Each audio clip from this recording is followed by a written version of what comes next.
श्री कृष्ण कहते हैं, उधार दीजिए मगर सोच समझकर। अपने ही पैसे भिखारी बनकर मांगने पड़ते हैं और अगला सेठ बनकर तारीख पे तारीख देता है। बात कड़वी ज़रूर है पर सच्ची है। आज की दुनिया में सबसे बड़ा अपराध किसी को पैसे उधार देना है, और उससे भी बड़ा अपराध अपना उधार दिया पैसा वापस मांगना। आप पैसे मांगते ही तुरंत दुश्मन लगने लगते हैं, इसलिए उतना ही पैसा किसी को उधार दीजिए जितने को आप भूल सको, क्योंकि रिश्ते नाते दोस्ती तभी तक रह सकती है जब तक आप दिए हुए पैसे वापस नहीं मांगते। फालतू खर्च करने से पहले उन लोगों को पैसे वापस ज़रूर दे देना जिन्होंने आपको अच्छा इंसान समझकर उधार दिया था। ज़्यादातर मनुष्य अपने आधे रिश्ते इसीलिए गंवा देते हैं क्योंकि वह उधार दिए रुपए वापस मांगने लगते हैं। पैसा बिस्तर दे सकता है पर नींद नहीं। पैसा भोजन दे सकता है पर भूख नहीं। पैसा अच्छे कपड़े दे सकता है पर सुंदरता नहीं। पैसा ऐशो आराम के साधन दे सकता है पर सुकून नहीं। श्री कृष्ण कहते हैं, मित्रता और रिश्तेदारी में उतने ही पैसे उधार दो जितने भूल जाने की औकात हो, वरना आप मित्रों रिश्तेदारों दोनों को ही खो बैठेंगे। मनुष्य सोचता है कुछ करके दिखाऊं पैसे आए तो, और पैसा कहता है तू करके दिखा मैं फिर आता हूँ। रुपया कितना भी गिर जाए इतना कभी नहीं गिर सकता जितना रुपए के लिए इंसान गिर जाता है। अगर आप अच्छे हैं तो ज़रूरी नहीं कि आप ढेर सारे पैसे कमा सकें, पर आप अपने आसपास अच्छे लोगों को ज़रूर कमाते हैं। और यह धन ऐसा धन है जो बड़े बड़े पैसे वालों को भी नसीब नहीं होता। एक वक्त की बात है, अदालत में रोते हुए व्यक्ति को देखकर एक सहृदय ने कारण जानना चाहा तो पता चला कि उसने बहुत पहले ही अपनी पुत्री के विवाह के लिए कर्ज लिया था। कर्ज समय पर नहीं चुका पाया तो ब्याज पर ब्याज बढ़ता गया, और अब ब्याज इतना अधिक बढ़ गया है कि वह अपनी कमाई से भी उसे चुका नहीं पा रहा। ऐसे धनी जो दिया हुआ कर्ज माफ़ कर दें बहुत कम मिलते हैं। वह तो दुगने का कागज़ लिखवाकर हर ढंग से वसूल करने का भी प्रयास कर लेते हैं। वह कर्जदार जो अवधि बढ़ाने की फरियाद लेकर आया था, मगर अदालत में भी कोई सुनवाई नहीं हुई क्योंकि मामला बहुत पुराना हो गया था। वह रोते हुए घर चला गया। उसकी पत्नी ने बताया कि डिग्री करने वाले कई व्यक्ति आए थे और दरवाज़ा घेरे काफ़ी देर तक खड़े रहे। तभी एक दयालु व्यक्ति ने आकर हमारा कर्ज चुका दिया और उन्हें विदा कर दिया। वह व्यक्ति समझ गया कि वह शायद वही व्यक्ति था जो मुझे अदालत में मिला था और मुझे रोता देख मेरे पास आया था।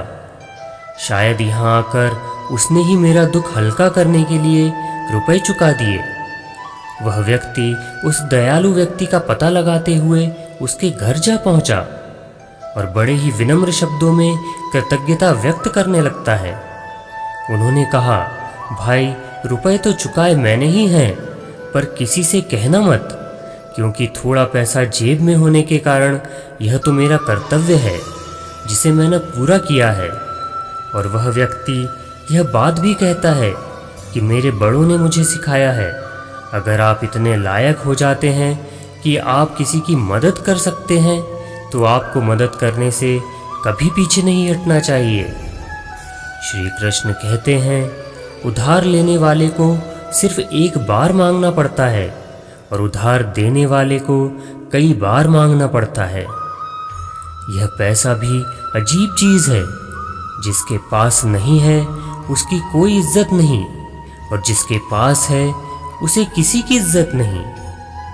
श्री कृष्ण कहते हैं, किसी से मित्रता करनी हो तो उसको कुछ रुपए उधार दे दो, और किसी से मित्रता तोड़नी हो तो अपने उधार दिए हुए पैसे वापस मांग लो, वह आपका अपने आप ही दुश्मन बन जाएगा।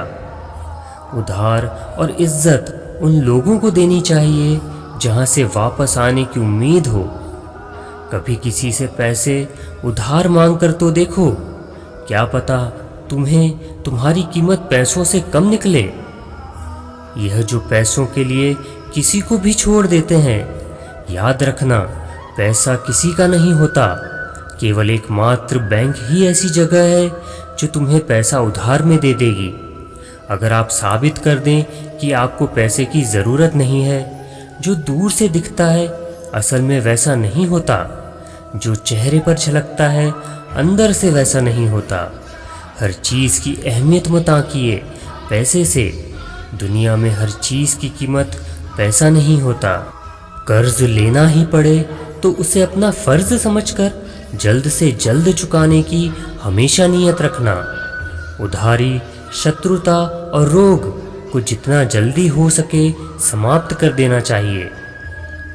श्री कृष्ण ने कहा है कि दुनिया में आज सबसे सुखी व्यक्ति वही है जो कर्जदार नहीं है। अच्छे और सच्चे रिश्ते ना तो खरीदे जा सकते हैं ना उधार लिए जा सकते हैं, इसलिए उन लोगों को महत्व ज़रूर दें जो आपको महत्व देते हैं। बहुत पुराने समय की बात है, एक गांव में गंगाराम नाम का एक भला आदमी रहता था। गंगाराम बहुत भला आदमी था, हमेशा अपनी क्षमता के सीमाओं से भी बाहर जाकर लोगों की मदद करने का प्रयास करता था। गंगाराम के 3 पुत्र, 2 भाई और 1 बेटी थी। एक दिन दुर्भाग्यवश भले आदमी गंगाराम का देहांत हो गया। गंगाराम का अंतिम संस्कार करवाने उसके रिश्तेदार पहुंचे। पंडित ने रस्म पूरी की, आरती सजाई गई, गंगाराम को अर्थी पर लिटाया गया। पुत्रों और भाइयों ने अर्थी उठाई और आगे बढ़े। गंगाराम की बेटी ये दृश्य देख न पाई और ज़मीन पर लोट लोट कर रोने लगी। गंगाराम की अर्थी की अंतिम यात्रा कुछ दूर तक पहुंची ही थी कि एक बहुत बड़े सेठ ने उनका रास्ता रोक लिया। सेठ के साथ 2 लोग हाथों में बंदूक लिए खड़े थे। सेठ बोला, ये अर्थी यहाँ से आगे नहीं जाएगी। परिवारजनों ने सेठ से पूछा, क्या हुआ, आप ऐसा क्यों कह रहे हैं? सेठ ने जवाब दिया, आज से 1 माह पहले गंगाराम ने मुझसे 2 लाख रुपए का कर्ज लिया था। शर्त के अनुसार कर्ज की राशि ना लौटाने पर या तो उनकी ज़मीन मेरे नाम की जाएगी या फिर उनके परिवार वालों से कर्जा लिया जाएगा। तो फिर अब आप बताओ, आप लोगों में से कौन देगा कर्जा? अब तमाम लोग तमाशा देख रहे थे। तभी उनके 3 बेटों ने कहा कि हम तुम्हारा कर्जा नहीं देंगे, हमारे पास इतना धन नहीं है कि हम आपको कर्ज की राशि दे सकें। पिताजी का कर्ज पिताजी ही जाने, वैसे भी अब तो वह इस दुनिया में रहे नहीं। अगर आपको उनकी अर्थी ले जानी है तो ले जाओ।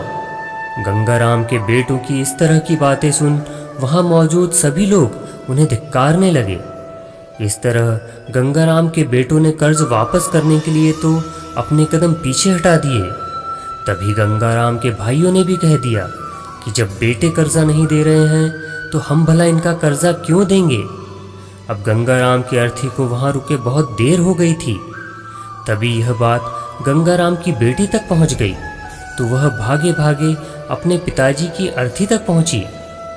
तभी उसने देखा कि अर्थी का एक पाँव बड़े सेठ ने पकड़ रखा था। यह देखते ही उसकी आंखों में आंसू आ गए। अपना सारा जेवर और जितने पैसे उसके पास थे उसने सब सेठ को दे दिए। वो हाथ जोड़कर बोली, सेठ, इन सब से भी अगर आपका कर्जा पूरा ना हो तो मैं खुद मेहनत करके मजदूरी करके आपका कर्जा चुका दूंगी, मगर इस समय मेरे पिताजी की अंतिम यात्रा को मत रोकिए। तभी उस सेठ ने अर्थी का पांव तुरंत छोड़ दिया और कहा, नहीं बेटी नहीं, तुम्हें यह सब करने की कोई आवश्यकता नहीं, क्योंकि सच्चाई यह है कि एक समय में मुझे पैसों की बहुत ज़रूरत थी। मैं बहुत गरीब था। तब उस समय तुम्हारे पिता ने 10,000 रुपये देकर मेरी मदद की थी। गंगाराम बहुत भला आदमी था। उसने मुझसे 1 रुपया तक ब्याज नहीं मांगा था। वही पैसे मैं यहाँ देने आया था, लेकिन जब मुझे पता चला कि गंगाराम का देहांत हो गया, तब मैंने यह सोचा कि यह पैसे मुझे किसे देने चाहिए, पैसे सही हाथों में कैसे दूं। ये जानने के लिए मैंने यह सब नाटक रचा। तुम्हारी बातों और पिता के प्रति जिम्मेदारी को देखकर मैं समझ गया कि पैसों की असल हकदार तुम हो। इसलिए अगर आप किसी दुखी इंसान की कठिन परिस्थितियों में पैसा उधार देकर मदद करते हैं, तो वह इंसान आपके किए गए भले कार्य को कभी नहीं भूलता। श्री कृष्ण कहते हैं, पैसा कभी बोलता नहीं है, मगर पैसा सबकी बोलती बंद ज़रूर कर देता है। पैसा वही भाषा बोलता है जो पूरी दुनिया समझती है। धन अच्छा सेवक है, परंतु खराब स्वामी भी है। हर चीज़ की कीमत मिलने से पूर्व होती है और इंसानों की कीमत खोने के बाद। हमें ज़मीर बेचना नहीं आया, वरना दौलत कमाना इतना भी मुश्किल नहीं है। अगर आप अपने पैसे की गिनती कर सकते हैं तो समझ लीजिए कि आपके पास बहुत ज़्यादा पैसे नहीं हैं। आप यह सोचते हैं कि जड़ पैसा है। क्या आपने कभी यह सोचा है कि पैसे की जड़ क्या है? खाली जेब दुनिया का असली चेहरा हमारे सामने ला देती है। थोड़ी सी दया और चिंता ज़्यादातर पैसों के ढेर से अधिक मूल्यवान होते हैं। पैसे को छोड़कर दुनिया में हर चीज़ की सफलता के बारे में चिंता करने की आवश्यकता है। पैसा कमाना कोई बड़ी बात नहीं है, पर परिवार के साथ रोटी खाना बड़ी बात है। बुद्धि से पैसा कमाया जा सकता है, परंतु पैसे से बुद्धि नहीं कमाई जा सकती। पैसे का होना डर लाता है और ना होना दुख। जब कोई आदमी कहता है कि पैसा सब कुछ कर सकता है, तो साफ हो जाता है कि उसके पास बिल्कुल नहीं है। आज के इस वीडियो में इतना ही। जल्द मिलेंगे श्री कृष्ण के विचारों के साथ एक नए वीडियो में। तब तक के लिए धन्यवाद। जय श्री कृष्ण।